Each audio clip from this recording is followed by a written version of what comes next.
You had an unusual pivot. Speaking of pivots, some of you know this, but at 18, Joe went off to college. He had scholarships. The world was in front of him, and he came home not feeling well, and he was diagnosed with incurable cancer.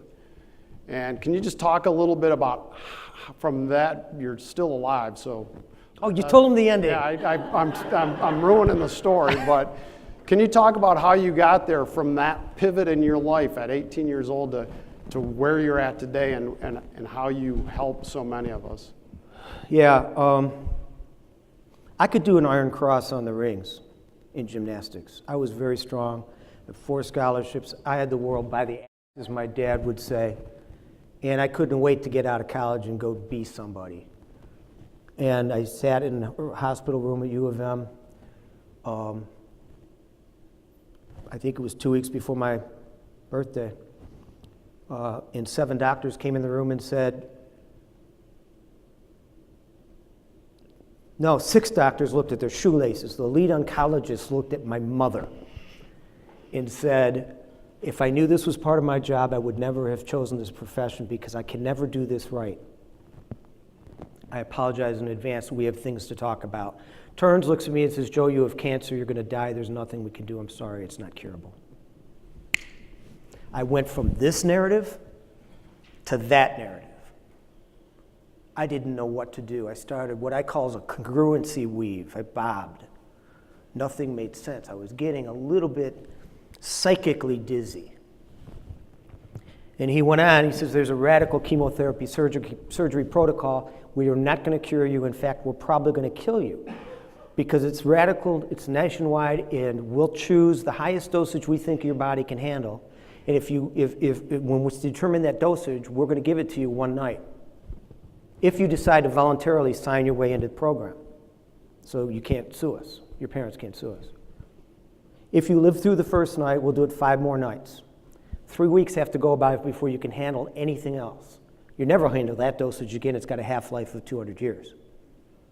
We'll do this 4 months. When you're done, we're going to cut you from here to here, from here to here, from here to here, and here, because you're full of tumors. You have a 4-inch tumor in your stomach, 2 in your right lung, 2 in your left lung, and 1 in your lymph node. It may be in your brain. He says, if you live, it would be for about 6 months on a lung machine. And that's it. But you might help us get closer to curing metastasized testicular cancer.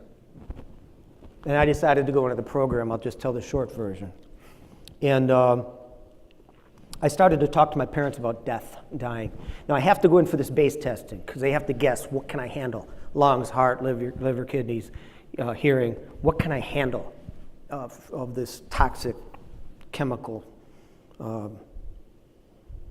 mix that they're going to give me?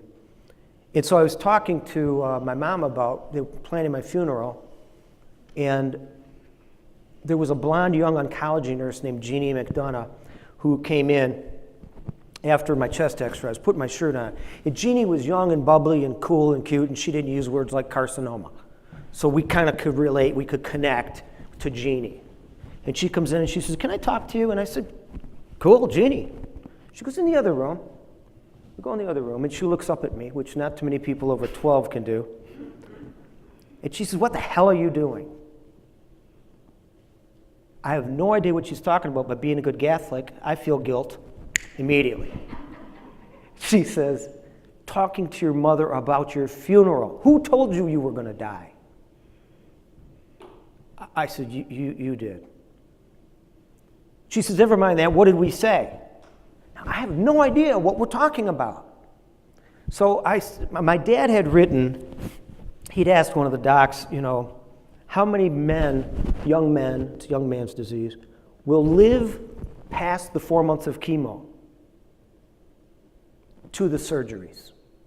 The doc said, we anticipate 3%. So my dad had written 3% on a yellow 8.5 by 11, he was an engineer, 3%, and put it with a refrigerator magnet on the refrigerator. So because I don't know what she's talking about, I default to my dad, who I think is a really smart guy, and I said, you said I had a 3% chance of living through the chemo. And she says, No, we didn't. That would be medically irresponsible. Now I have no idea what's going on. And I said, well, Jeannie, I'm going to stand here because that's a pain for you to keep going like that. I'm sorry. I said, Jeannie, my dad wrote it down. He's a really smart guy. I heard it too. It's on our refrigerator. She said, let me ask this differently.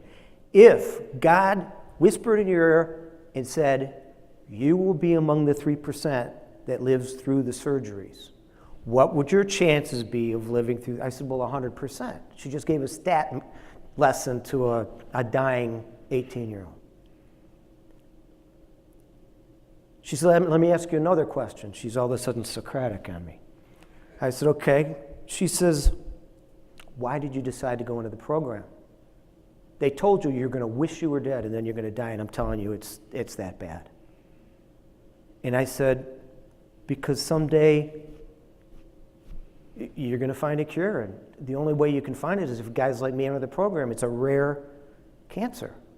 If I don't go into the program, I'm putting off the cure, and I'm going to die anyway. I don't think I have the right. She said, I see.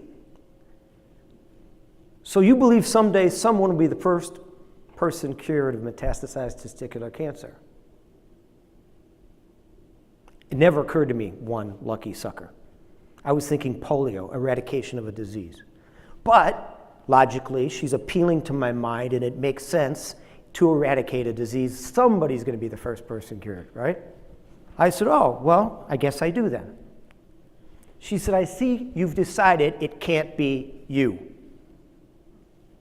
Now, that's like throwing a life raft out to a drowning man. And I grabbed it with both hands. I said, are you telling me I can live? She said, that would be medically irresponsible.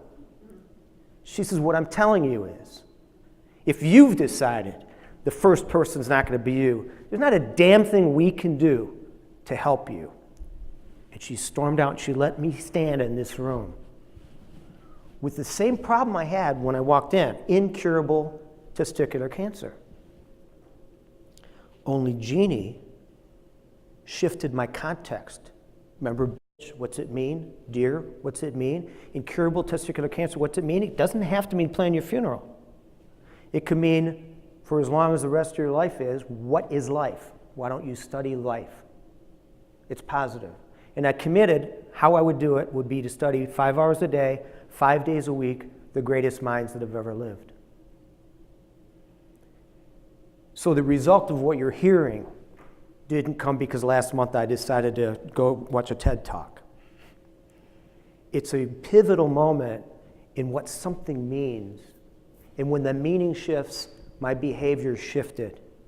The outcome I couldn't predict. No one could.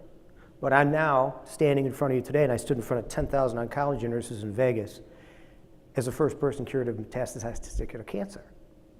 Partially because Jeannie understood how to talk to another mind that already had a notion locked in, and how to shift the context so they can willfully hold that known, like mashed potatoes that are too hot. What do you do with them? You don't swallow them. You just suspend them somehow, magically. That's what she did with my mind, with a known notion. And as leaders, if we're going to influence others, that's what we have to get really good at. The better we get at it, the more effective we are as leaders. And that's what I want to teach the whole world. Until I, this time for real, go. So that's why I've been so excited to be here today.